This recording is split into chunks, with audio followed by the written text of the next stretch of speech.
A warm welcome, everyone. Thank you so much for your time on this Thursday afternoon. Today is all about planning a successful post-merger integration, but we're specifically focusing on how you balance a people-led and a risk-based approach in that context.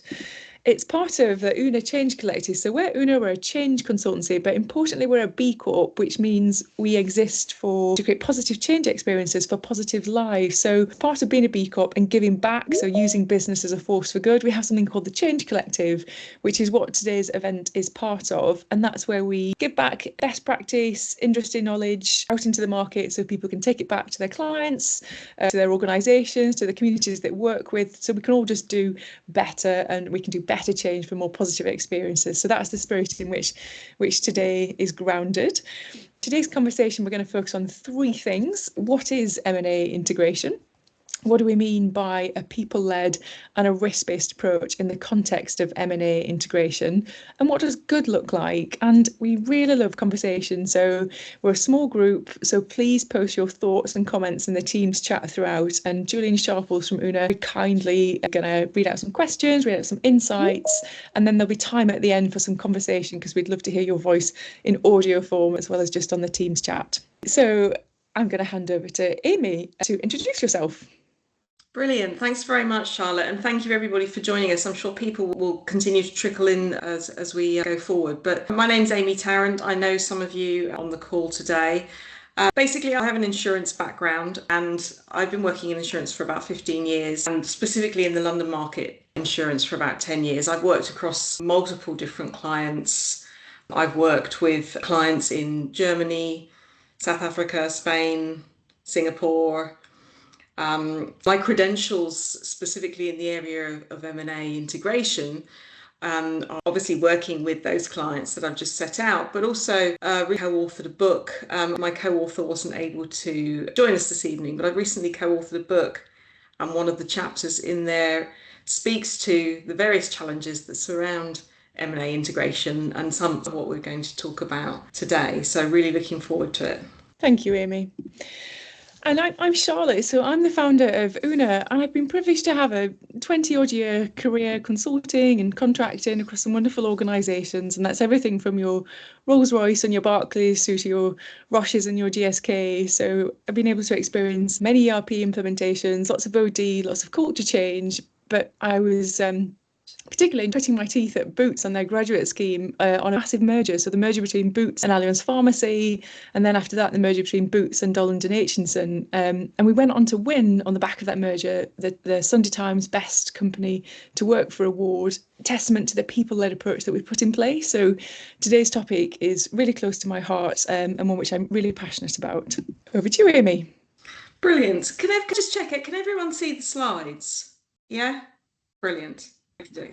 So thank you, Charlotte. So I think before we get into this around risk-based and people-led, I just want to take a step back and make sure that we're all on the same page and aligned around the definition of M&A integration to begin with. And I don't think people can see the slides, so perhaps they haven't been shared. Let me stop sharing and share again. Oh, that's a shame because my intro slides are one of my favourite slides I've ever produced. There we go. Let's try again. Still got the same. Oh, it's changing. It's just coming up. There you go. Yeah, can I do that now? No, can't. So, Emily, can anyone else not see as well? So Kerry can't. Alistair can't. This is so odd. I am gonna leave and come back in, see if that makes a difference, and if not, I'll share in a different way really quickly. Okay. While I've gone, I'm going to skip on a slide in my head. What experience have people had of M&A integration, whether it's positive or negative? Does anyone want to chip in? When you say M&A, do you mean merger and acquisition? Yes. Sorry, I'm just like first define if I understood the right. Start. Yes. Very quickly. I worked for Eleven in 2007 to 8. Eleven is US is the shareholder, and they were setting up European function. They were portfolio by acquiring quite a lot of businesses in Europe, banks, card businesses. So that was my first experience. And the second one was more of a merger rather than acquisition. and I worked for T-Mobile, and T-Mobile and Orange merged in 2010. And for the next, EE, however, as a brand and as the name of the company, but we went through quite a long period of merger. I guess one of the ways to describe it. So that's my personal experience, and I wanted to join this session to see if my experience matches what the theory should be and the best practice advice, as it were. Brilliant. Oh, Charlotte's back. I see the slides, but I don't know who else can. Is that good with everybody? Just let us know if you can't. Afraid not. It's very strange. So some people can and some people can't, Charlotte. So I don't think... What I'm going to do is, Julian, I'm going to send you the slides, and if you could share them just as in like sharing your window in the normal way, that should work. So I'll just send those right now. My apologies. Yeah. So if we go around the room, Amy, with people's experiences of M&A, and then we can catch up. Yeah. Does anyone else have any experience? So I'll jump in, Amy. So I'm a contractor, as you know, and I did a couple of years with the Phoenix Group, largest pension provider in the UK, and providing and headed up an assurance team, and we had quite a number of acquisitions: Standard Life, Reassure, AXA Wealth, Fabi Life, Sun Life of Canada. So we had, a rate of knots. And of course, some of it was good and some of it wasn't. Some of it was very clear there was a merger. The lesson that needed to be was that, bring them into the fold rather than let them do their own thing. That was definitely some of the experience of them and us, and that didn't sit well with me, and it didn't sit well with the people that were involved. They didn't feel part of the new company.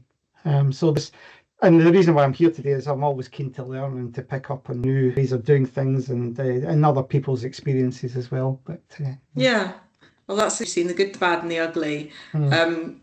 So how if people have got visibility of the slides, I just want to point really, just make sure we're all aligned on the terminology here before we go any further, which is mergers and acquisitions and how we integrate.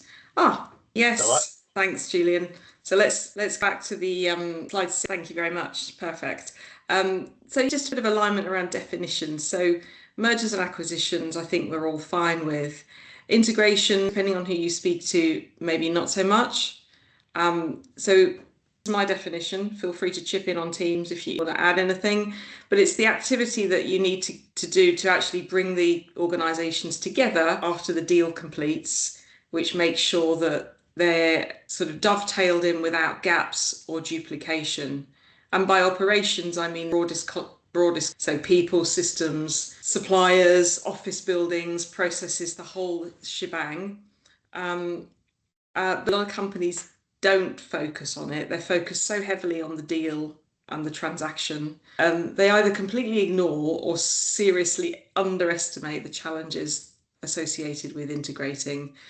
And high-level transaction timeline. For those of you who have been involved in detail, I apologise because it's very simplistic and a little bit reductive. But what I want to get across here is that where the transaction completes is really when reality bites. That's not when you want to be starting to discuss how you're going to integrate two organisations. Ideally, due diligence or legal agreements are being negotiated and drafted is a good time for another group of people to be thinking about planning that integration. For me, 3 to 6 months is a comfortable timeline. Certainly not where the red dotted line is not a comfortable timeline. Unfortunately, a lot of companies wait until the transaction completes. It becomes urgent, it becomes a necessity.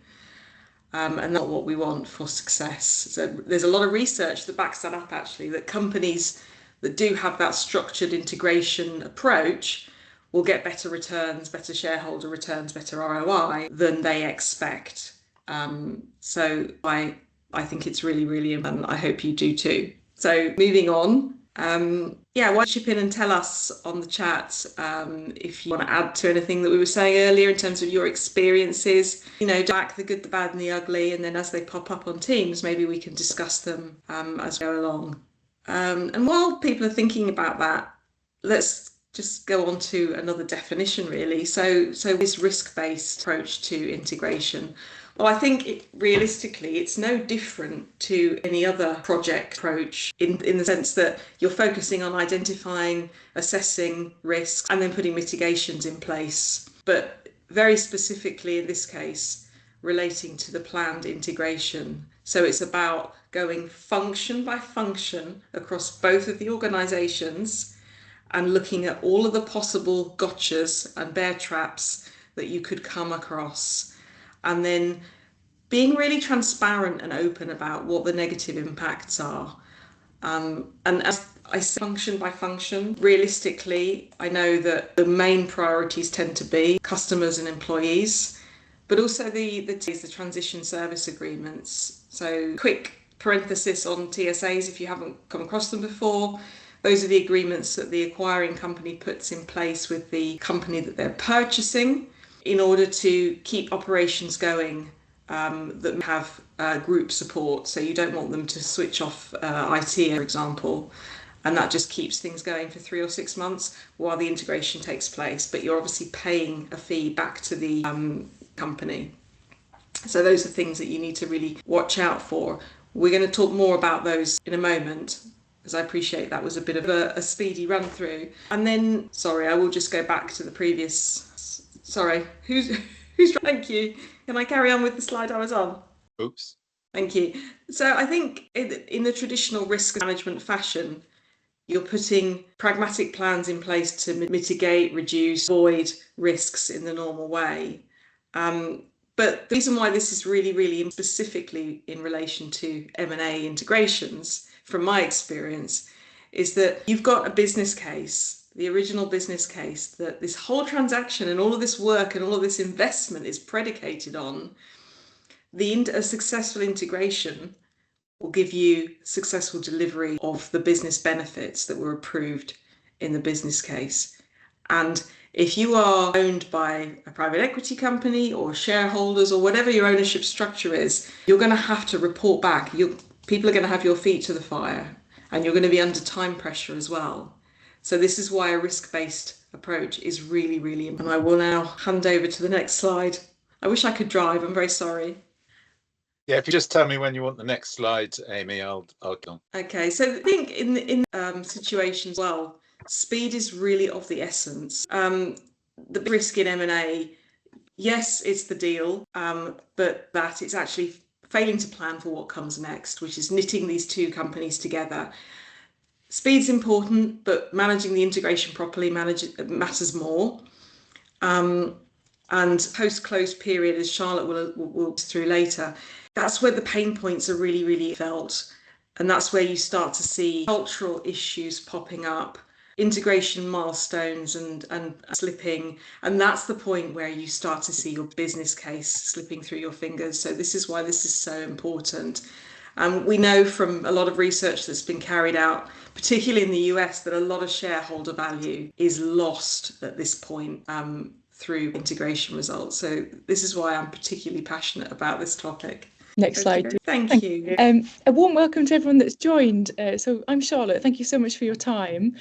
So let's now define, what do we mean by a people-led approach to integration? So people-led change focuses on engaging employees early in both organisations as key stakeholders and co-creators of the change versus it being a tell from leadership.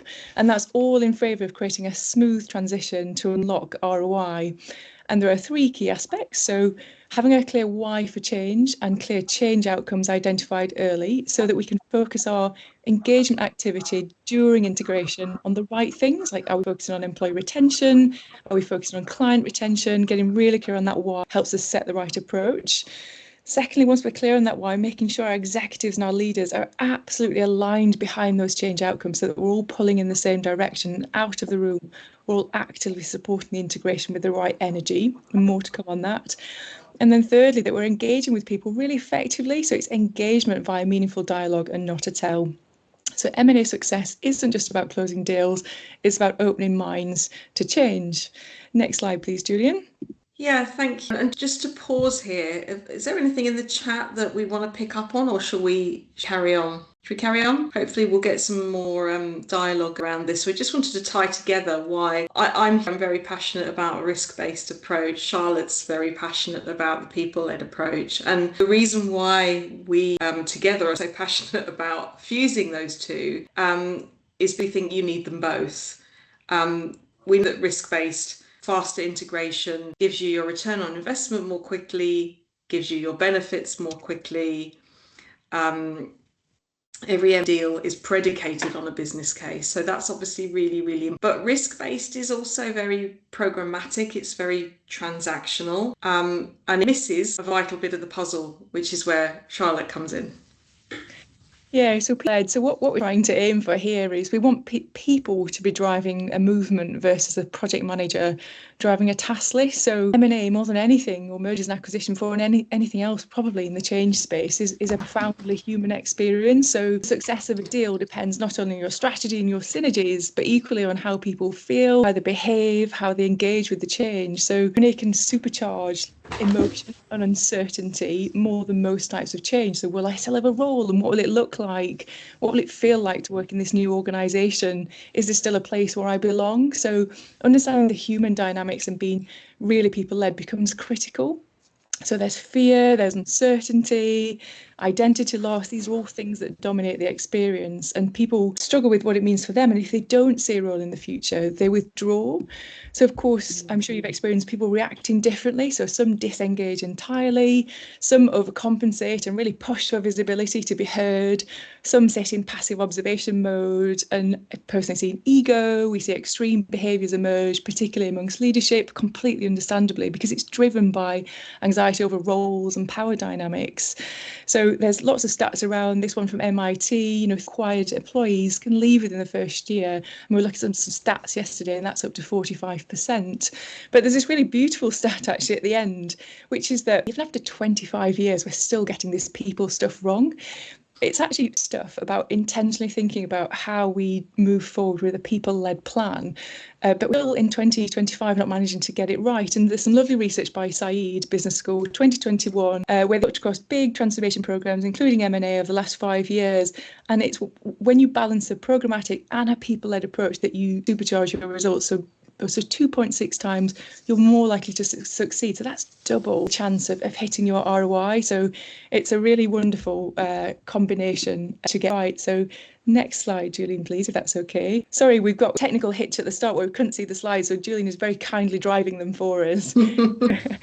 So visually, what does that marriage look like? Well, if you to plot expected ROI and time, the slope and shape of that ROI is determined by the speed of integration. And to get the speed of integration, we've got to marry this risk-based and this people-led approach. I'm going to move on quickly because I know we lost a little bit of time at the start with tech and whatnot, but we should be able to see on the screen coming up next is we have a framework at UNA for a people-led and a risk-based M&A approach. So whilst no two transactions are the same, there are some commonplace risks that occur time and time again, and this is designed to mitigate for that. So we're going to walk through each section in turn, but please comment in the chat about anything that resonates or about your own experience, because it's really important that we have a conversation as well. Next slide, please, Julian. Yes, I'll up from here. Thanks, Charlotte. And I'd like it if I'm going to pause between each segment, just create space for questions and comments, and also to give myself a bit of a break.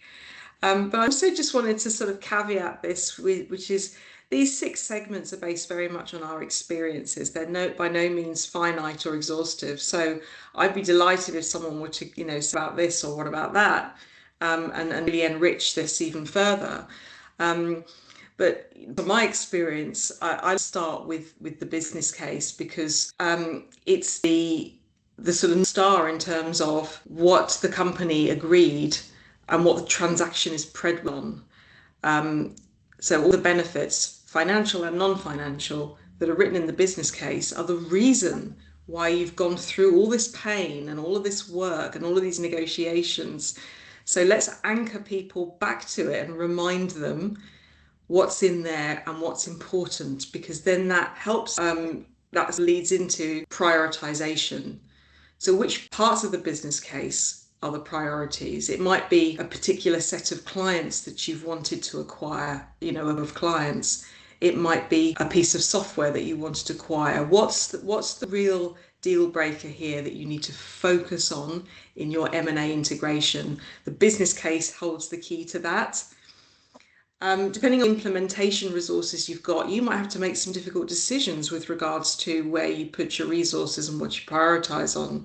That's why it's really important that you coalesce around what the priorities are and put a plan together around that. And I'm going to come back to planning.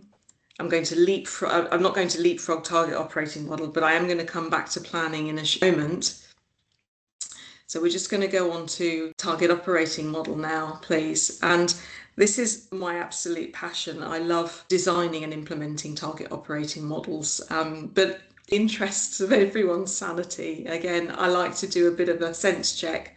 Are we all on the same page in terms of definitions? So this little triangle here on the right hand side of the slide is I carry this around wherever I work to reinforce the notion that the target operating model is tech, process, people. And again, I'm not trying to be reductive. There are many to those three things, but it isn't just a people org design exercise, the whole of the operating model and what that needs to look like. It to paint a picture of all of the technology, the processes, the procedures, the structure, and the people that are needed to deliver on your future business outcomes. So not what you do today, but what you want this future of these two fused entities look like. So if we hop on to the next slide, I'm not going to read every single line, I promise. Oops, I think we've missed one. There we go, thank you. So with regards to process, and this process technology people, by the way, is deliberate and it become obvious, I think, why it's deliberate. But we need to think about which business processes do you need in the new world. And so don't assume that everything's just going to fit together. You need to select a sort of best of breed approach. And if you were designing this business from scratch, what would be the most efficient model? So what are the processes and the best procedures and policies to retain, and get rid of the ones that are unnecessary? They add unnecessary cost. Oh, thanks, Charlotte. So for me, it's really important to document future processes. I'm a big proponent of having a process management framework that documents all of your processes with owners and risks and controls. That's a bit nerdy and it's not everyone's cup of tea, but I'm just putting it out there that's my preferred approach. And in terms of technology, when you're integrating two entities, you're going to end up potentially with two of everything. That's clearly not a desirable outcome from an operational and a cost perspective. So be brutal.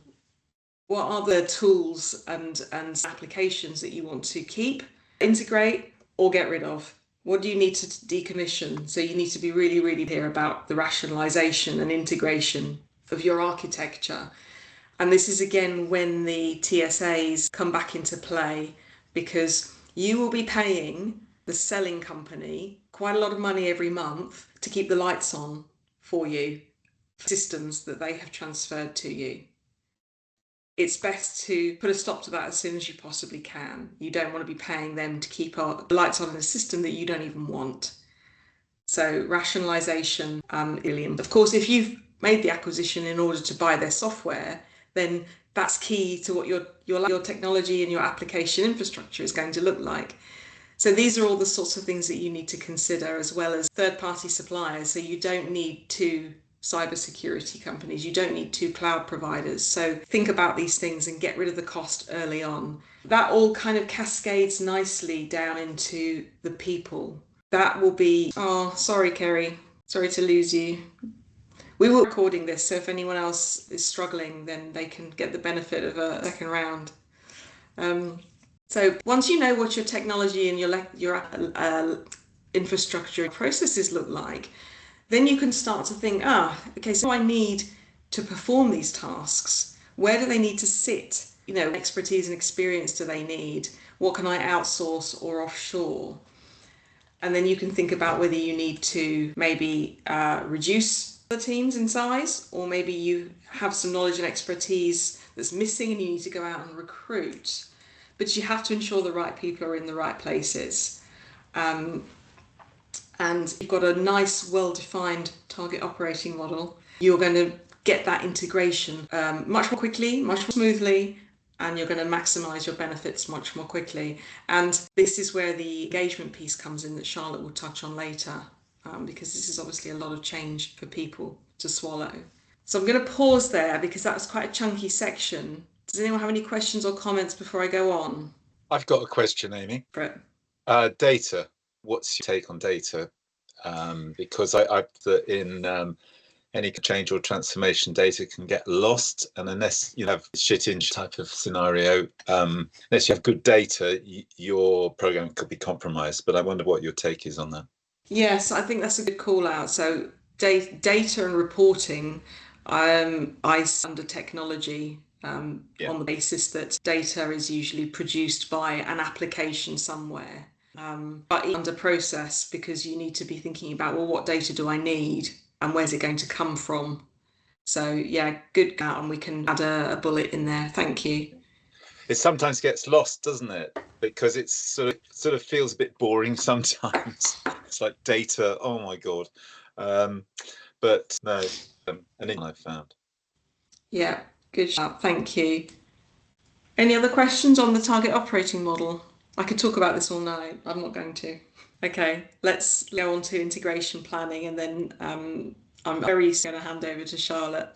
So it's where you've got a lot, by the time you should have a lot of the knowledge in place. You've looked at your business case, you've looked at your target operating model. You should know what it is you want to end up with. You want to be target state, and hopefully have managed to put some priorities in place as well.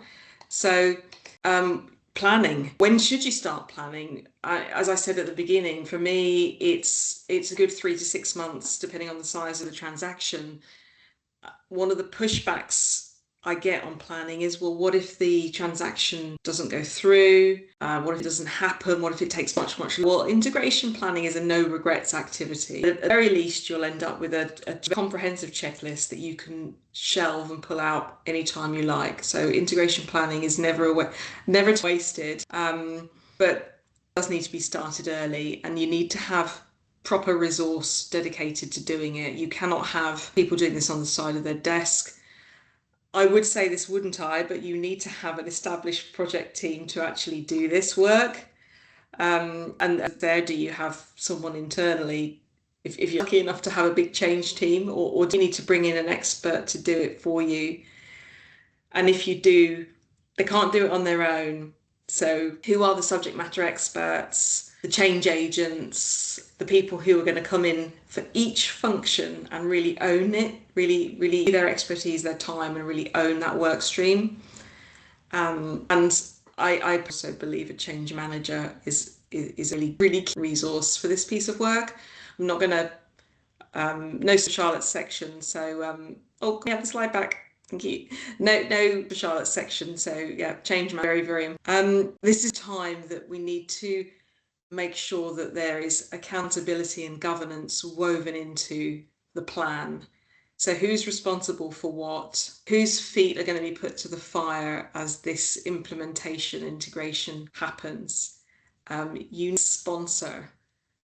Who is going to sponsor this piece of work? In my experience, it's usually the CEO or the MD of the acquiring entity, which is fine, but he or she may not actually be the best person. If this is a tech play, why not get the CTO or the CIO to do it? To think about what is the reason that you're making this transaction and select a sponsor accordingly. Part of being accountable and having his or her feet to the fire is your ambassador.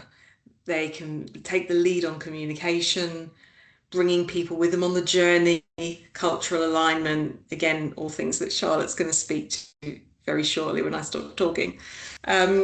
Governance, sure, as with any project, and this is, I know I'm preaching to the choir here, but you set up your project governance, you need your taking bodies like your steer code, design authority, You need to have reporting and metrics to keep people honest, to keep people on track. And how are you going to engage your stakeholders? You need these stakeholder engagement checkpoints that marry up with your objectives.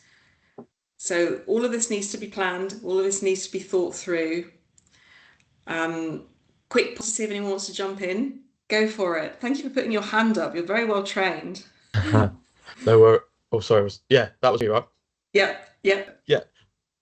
I'm getting might come to it later. But what's like the big case, strong in one area, like that's a really good fit. We can see the value that we're going to get.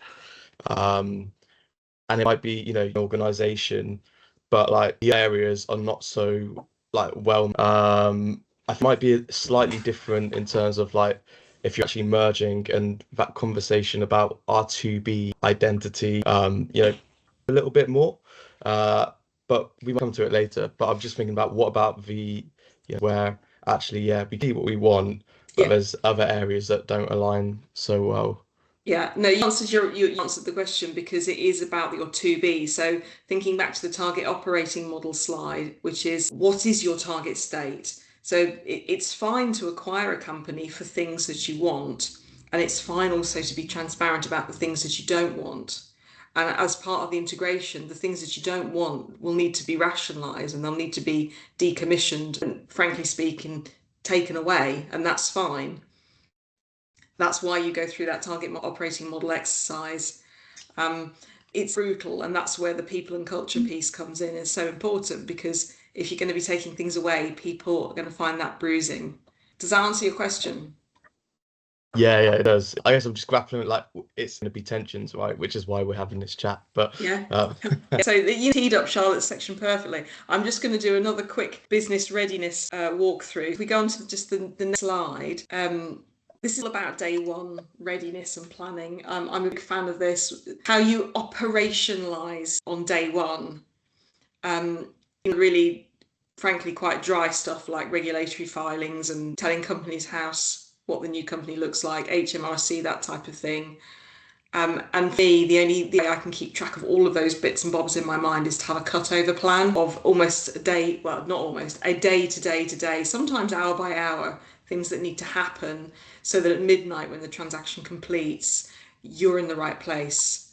But from a people perspective, I've seen teams walk in the door without places to sit, without knowing how to log in. And that, from a cultural perspective, is an absolute disaster, without stating the obvious, but it's also costing you money for every hour that these poor people can't do any work. So this is what I mean by business readiness. Are you ready to work day one? Can you pay these people? Have they been trained? Have you engaged, communicated with them, told them where they need to go, where they need to sit? All of the onboarding training that you have to do when you start a new job, the lowing and the financial crime, all of that sort of stuff needs to be set up. And it needs to be in place. That's not an exhaustive list, but I do like to have a cutover plan, which is effectively a checklist of all of these things that need to be in place. So that's a jump through of transactional, very practical things that need to be in place. But you can do all of these things and you'll still fall flat on your face, which is why I'm going to hand over to Charlotte to the people and the culture lens. Thank you, Amy.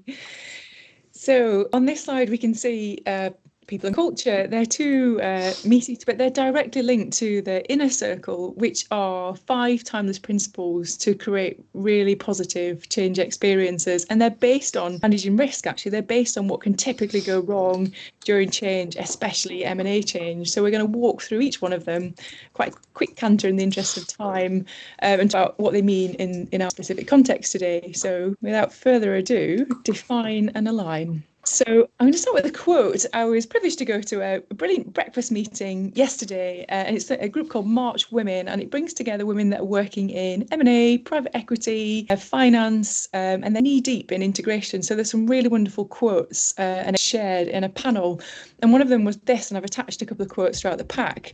So when the way we do things changes because we're getting married to another business, people walk.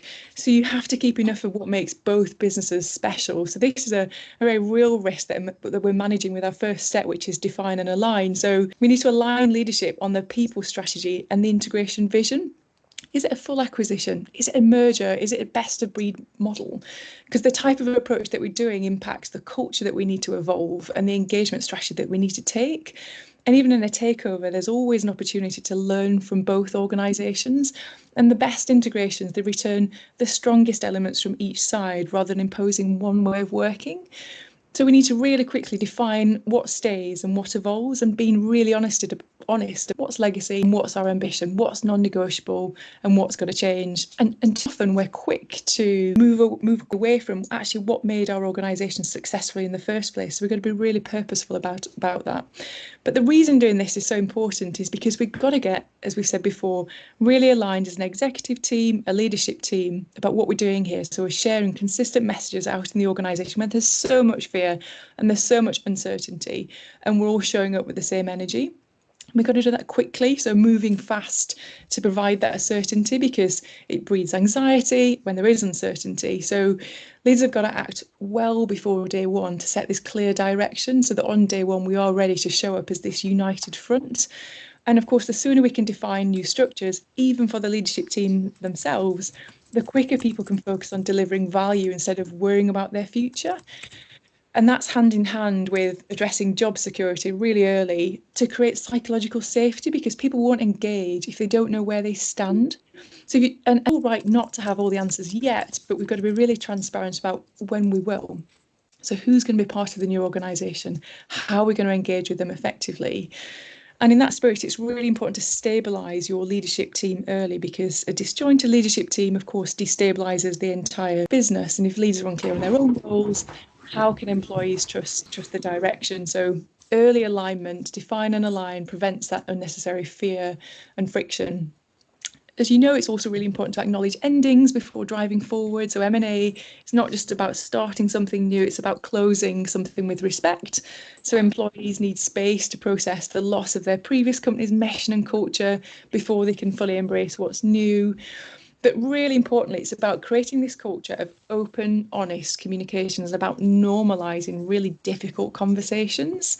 Because think about all your change experiences in your career. How much time is wasted by not having leaders or the organisation really aligned on some of the critical dynamics that we've got to get right, and budget burn, and we go around in circles because we're spending so much time managing stakeholder conversations because we haven't done that upfront work.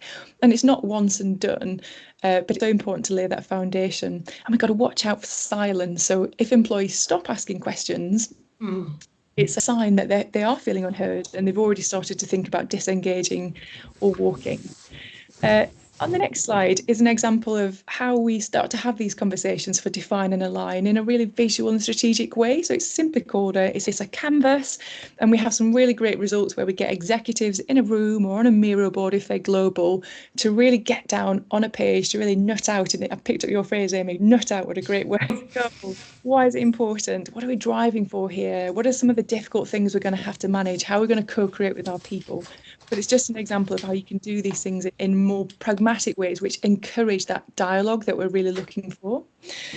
So moving on to lead the change. I'm just conscious of time, so I'm going to keep it quite pacey.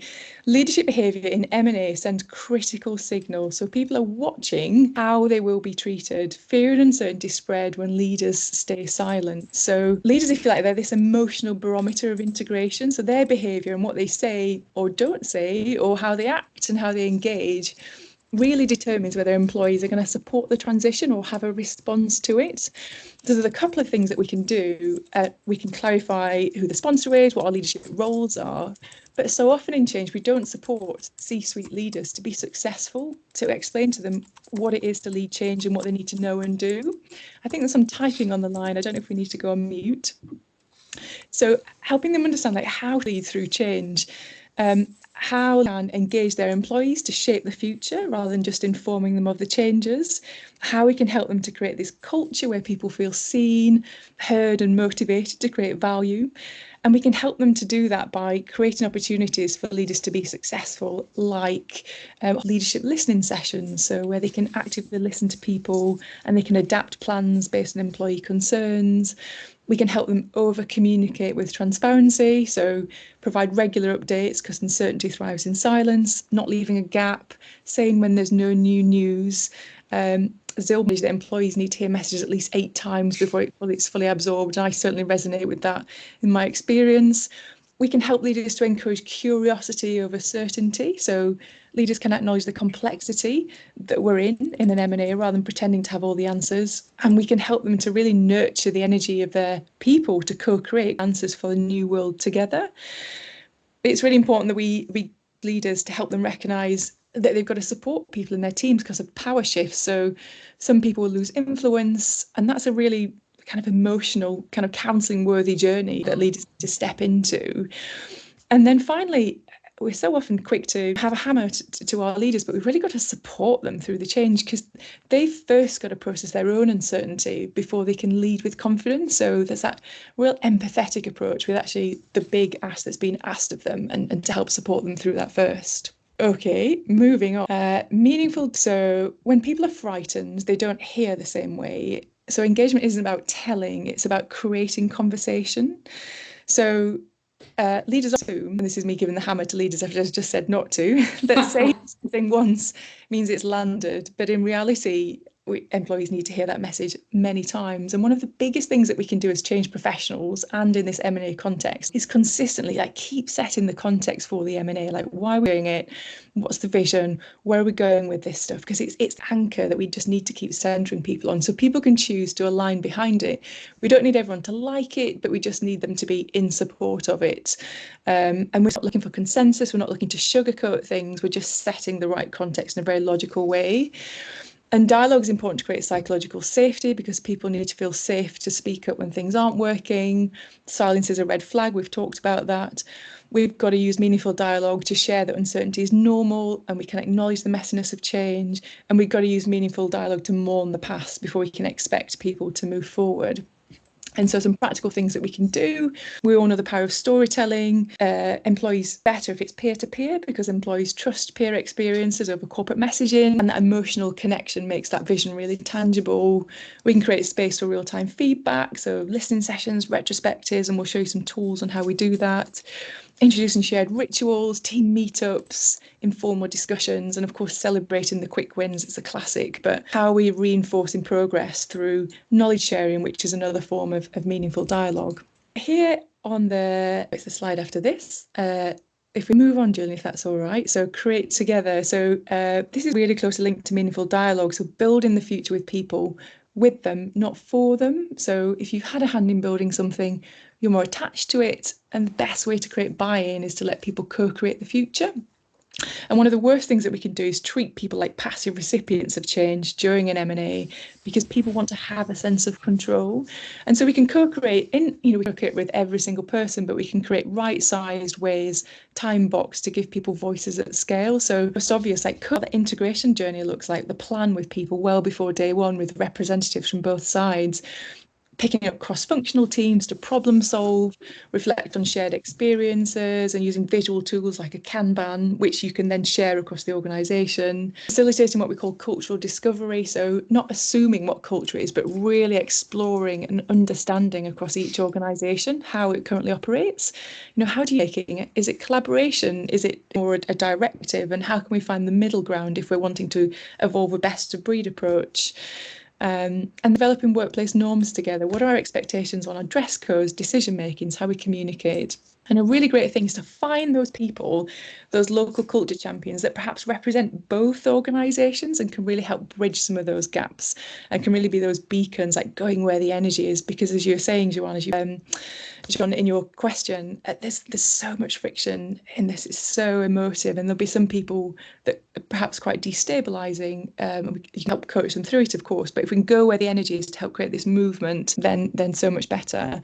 And on the next slide, you can see an example tool. It's a great tool it's called a problem-solving canvas. But again, up a room with people having great conversations or globally on a Miro board, you can get people to solve around it, take a specific task, and we can brainstorm ideas and we can prioritise them and put some task teams together to take some action. So really pragmatic ways to get some movement. And then finally, iterate, learn, adapt. So M&A people and culture success is really supercharged, like when we are testing, learning and adapting, when we're not focusing on these rigid, heavy plans that are slow to get to action, because we've got to create this safe space for feedback and continuous improvement. So culture, for example, evolves, and that's not overnight. So we can set expectations, it won't be perfect from day one, and we can measure and scale what works, and we can demonstrate voices matter because we're listening and we're pivoting our engagement approach based on that feedback.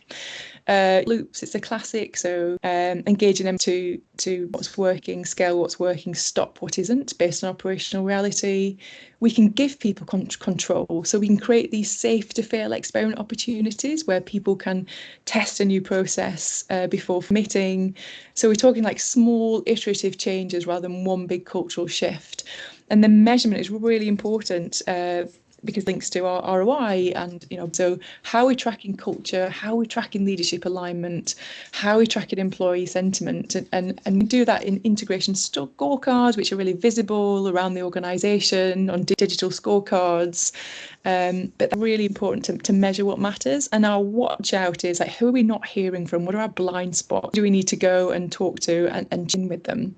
And then on the next slide, you can see an example of how we can use really visual and pragmatic tools to really start these meaningful conversations. So under each section there, you can see some canvases that we can use. Right from in section 3, meaningful dialogue, we can visually impact assess to create conversation, and people can react to that or respond to it and say, well, that's not what I thought, or I didn't quite think that. And all the while, every time you're having this conversation, you're creating that alignment behind change, which is so key to get everyone moving in the direction. So finally, we've got to transition, not transact, and happens with conversation after to get alignment behind to create this movement for M&A. So Amy, over to you for any parting thoughts, and then we can hear from everyone else.